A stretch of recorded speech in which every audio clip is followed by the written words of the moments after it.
giọt sương còn vương bàn tay, giọt lệ nào làm lệ nhoẻm mía, bình minh lên hoàng hôn buông ngày vừa xuống nhanh lưu ly. Khi em đi mang theo mùa hạ, rồi mùa đông với anh cô đơn thành lạ, và nhìn em lớn từ cô bé giờ thiếu nữ tự hào biết mấy.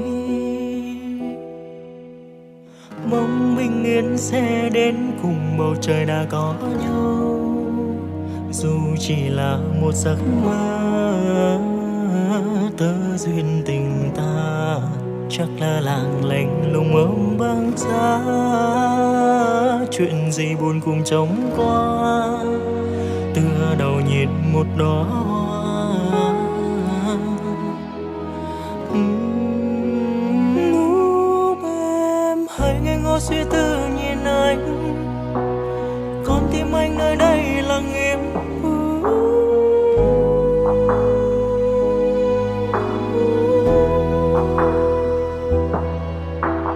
Nhớ đến lòng này còn ngập ngừng, nhớ đến lòng này còn bồi hồi. I love you so, so I love you.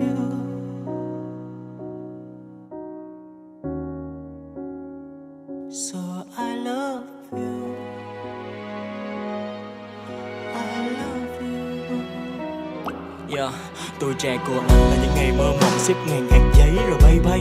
Tuổi trẻ của em là những dòng nhật ký ôm hết kỷ vật nhìn hay hay. Năm tháng ấy không nói ra, không viết ra, hay thiết tha này anh tiếc quá lạc mất nhau. Từ mùa vườn năm ấy long lanh vệt nắng trời sang tu anh biết.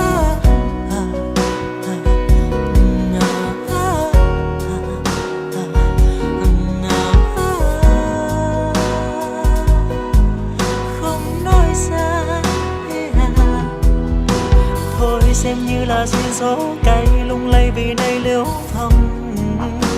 Người giờ còn ở đó không, trông mong gì tôi vỡ tan rồi bồi hồi. Giây phút em đưa tay nhanh hoa giấy, mang cô liêu hình qua bóng mây. Làn tóc mây.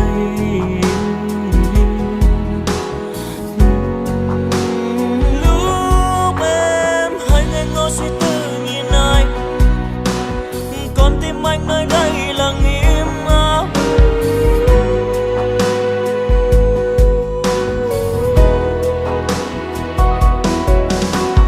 Nhớ đến lòng này còn ngập ngừng, nhớ đến lòng này còn bồi hồi. I love you so, so I love you.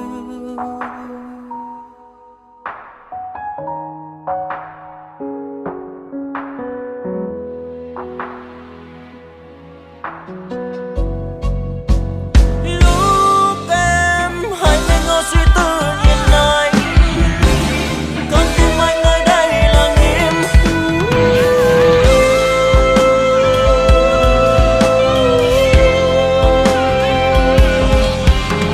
Nhớ đến lòng này còn ngập ngừng, nhớ đến lòng này còn bồi hồi. I love you so, so I love you.